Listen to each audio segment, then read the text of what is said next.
For shots, for kills, 8 seconds flat if you blinked. You missed the whole damn show, and the whole base just froze, jaws hanging open, as the sweet med tinker with blood on her hands dropped a rag and picked up a rifle that had no business being in her hands, her curls catching the desert sun like some kind of warning. And I swear to you, nobody there had ever felt that kind of whiplash. Not before, not since, and probably not ever again.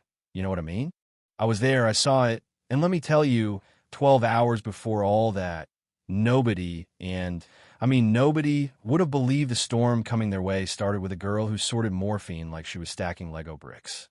That morning, the air at Reaper Base was like stepping under a truck diesel fumes mixing with gun oil and the coppery tang of blood that, no matter how hard you scrub, just lives in the canvas walls of every medical tent in Afghanistan. That's where you'd find Kira Visalaya, hurt when he's 6, looked like a college senior on a modeling contract, not a soldier at war, blonde curls tied back, big black eyes that missed nothing but gave away less, skin so pale it almost glowed against the sunburned Marines stomping through the dust. She wore scrubs 2 sizes too big and boots that looked borrowed, moving like she was part of a ballet nobody else could hear, and I can still see her lips counting 20 vials, 47 ampoules, 12 emergencies like it was some gentle song meant for ghosts. Meanwhile, Sergeant Blake Garrison, all spit-shined boots and brittle new stripes, stood by the door with a smirk, looking her over like she was an ornament that accidentally shipped to the wrong address. He cracked, "Look at this princess, probably never broke a nail," and the laughter started Fletcher with his nervous laugh, Morales with his movie quotes, the whole peanut gallery piling on because they thought mocking was the same as leading. Kira just kept moving, no stutter, no sigh, her black eyes flickering up once, cold as a January wind, and then gone, back to her task, leaving them laughing at their own jokes like they were the cleverest kids in the room. Nobody asked where she learned to wrap wounds with one hand, or why she always stood with her back to a wall, eyes on the exits, or how she'd clock every sharp edge, every makeshift weapon in reach, you know? To most, she was just the Goldilocks of the medical tent, a nickname that spread like sand through the whole compound, guys bowing with fake curtsies or speaking in squeaky voices, and Kira just let it all slide off like water on wax. Only Novak, the youngest private, seemed to notice anything off, see her lift crates without a grunt, call out helicopter models before anyone else even noticed the dust, and those hands soft but covered in calluses that meant something if you knew what to look for. "She's different," he'd whisper to his bunkmate. "It's like she's seeing something we aren't, but mostly got laughed off, just a boy with a crush on the medic, nothing more." There was one who really saw Nora Reeves, old-school combat medic, 3 tours and nothing left to prove, who watched Kira like a cat eyeing a snake. She'd nudge Hayes, the civilian doc with too much ego and not enough sand his boots, and say things like, "Notice how she sorted that supply drop?" Or how she knew what to give Henderson for his headaches. Hayes would roll his eyes and mutter something about TV doctors, but Nora never stopped watching. Then came the day the base siren screamed and chaos dropped like a brick. IED hit the convoy, casualties inbound. The whole tent flipped from routine to triage in under a minute. Kira was there, cleaning blood off stretchers, slipping back to her wall as the first chopper kicked up dust, posture shifting, every movement shrinking in, getting sharper predator eyes, calm hands. They brought Novak in first, legs shredded, blood pouring out so fast, even Hayes went pale. "Where are the clamps?" Hayes barked, hands shaking. "Get a surgeon." But there wasn't one coming, just a mess of medics scrambling for answers nobody had. Kira stepped up, just stepped in, and you could feel the air change. "Step aside," she said, voice quiet but iron underneath. And Hayes did just moved, like something ancient told him to listen. In seconds, she had the bleeding stopped, fashioned a clamp from a tent rod and alcohol, stitched the wound with the kind of precision you don't learn from YouTube, no matter how hard you try. Novak's blood pressure steadied, color coming back, and the whole tent went silent, just staring, the princess working like an old-world surgeon under pressure. Where the hell did Goldilocks learn trauma surgery? Garrison whispered, and nobody had an answer. Reeves got it first, watching the way Kira never fumbled, never paused.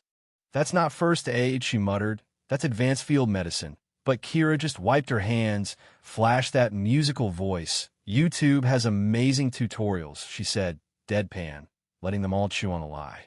After that, the tent was different, people moving quieter around her, some with awe, some with a kind of fear, like they'd woken up to find the family cat was a tiger. Night fell, and while the base snored, Kira took her encrypted phone, one of those shouldn't exist, models, and slipped out to the comms tent. Her voice over the radio, all code and cool, patient stable, cover intact, awaiting instructions. The response? Nightingale maintained. Storms incoming. Nobody on the base understood, but you could feel something shifting in the air. Red alert hit at dawn, enemy movement on 3 sides. Sirens cutting through the morning haze, the base spinning from routine to survival in a heartbeat. Garrison tried to play commander, yelling for Kira to get to the bunker, but she just smiled. That private smile said, "Of course, Sergeant," with a glint that made you think she was in on a joke you didn't want to hear. As everyone else evacuated, she made her way to a supply crate, popped the false bottom, and there was tactical gear, a sidearm, dog tags reading, Viselli K Delta Combat Medic Classified Ops. Reeves, hiding nearby, saw it all, and for once, she looked scared. When the mortars fell, Kira's scrubs were gone, replaced by gear that hugged muscle and hinted at a life far from civilian. The boots fit, the rifle was custom, and the way she moved, you knew she'd done this before. First shot, ridge line, 400 meters, enemy sniper drops. 3 more follow, and suddenly the whole base's left flank is safe because the med tent girl is the best shooter on the field. Captain Rodriguez shouts for the shooter to keep it up, not realizing it's the woman he almost sent to the bunker. As the attack raged, Kira shifted from sniper to medic, racing through open ground under fire, reaching Morrison with an artery hit, cool hands working, bullets snapping the air. Fletcher, watching from cover, mutters she's actually saving his life while people are shooting at us, and you can feel the whole base's understanding shifting on its axis. Helicopter comes in. No markings, Special Evac Commander Ashworth, silver hair, eyes like ice, steps out and demands Kira. Operational security compromised. Her mission's complete. The news hits like a gut punch. Kira isn't some contractor. She's a Delta Force medic, special activities, 3 tours, Silver Star, Purple Heart, 52 lives saved. Garrison's career tanks. Hayes' authority evaporates. Fletcher and Morales get reassigned so fast their heads spin. Novak, leg in a cast, gets one last word. I knew there was something different, and Kira just smiles, says, sometimes the most dangerous weapons come in unexpected packages. Remember that when you judge. No drama.